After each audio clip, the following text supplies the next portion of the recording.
All right, so in the Weisstronauts, as you probably saw in the video, we have 3 guitarists, and we try to coordinate what instruments we're going to play, so we have different tones and such, so we don't just sound like just a mess of noise. So tonight I used a Strat to complement the guitars that Kenny and Pete were using, and this is a made in Japan Strat from the 80s, and growing up I always wanted a red Strat because I had a book that had a picture of a red Strat in it, and I always lusted after it. And being a lefty, it's not always easy to find these things, but I found this one at a music store in Manchester, New Hampshire. So what I have here is a bass guitar, Fender P bass. It's about a 2002 model. I got it on eBay, and the only really unique thing about it, the only mod that I know of, is the badass bridge added to it, but the color is kind of strange. It's called gunmetal gray.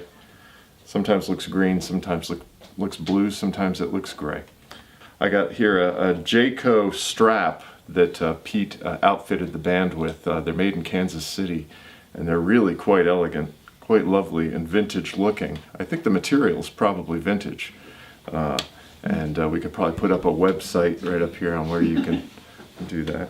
And then perhaps most impressive here is this B15 Ampeg amp, which is from the 1960s, owned by the great Mark Sandman of Morphine. It lives here at the studio, and it was an honor to be able to play through it here today.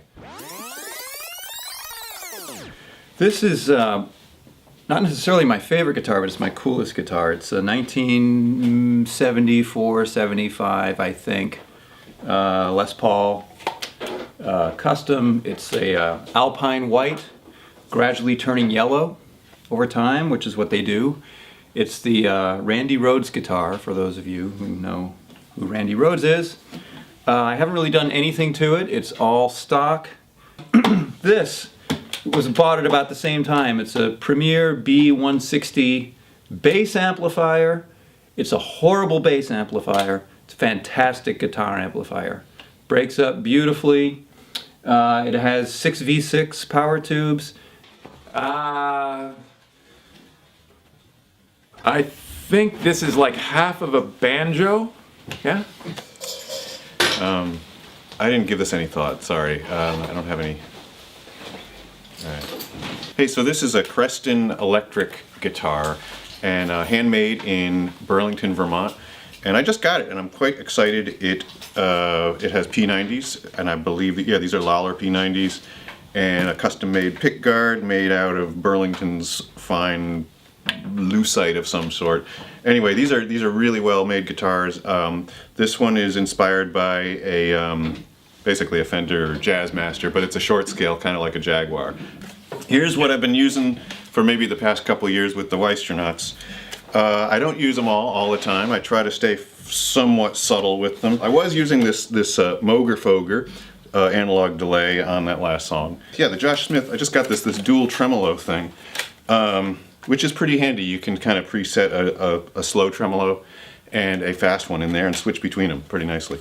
I would like to tell you about this amp.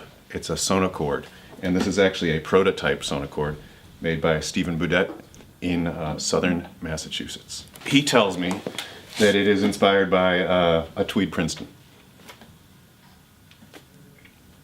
Thanks for listening. Yeah, thanks. That's good. Slow clap. Yeah.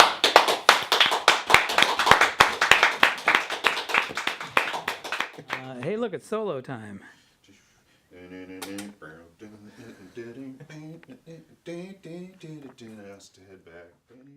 That's it. Thanks for listening.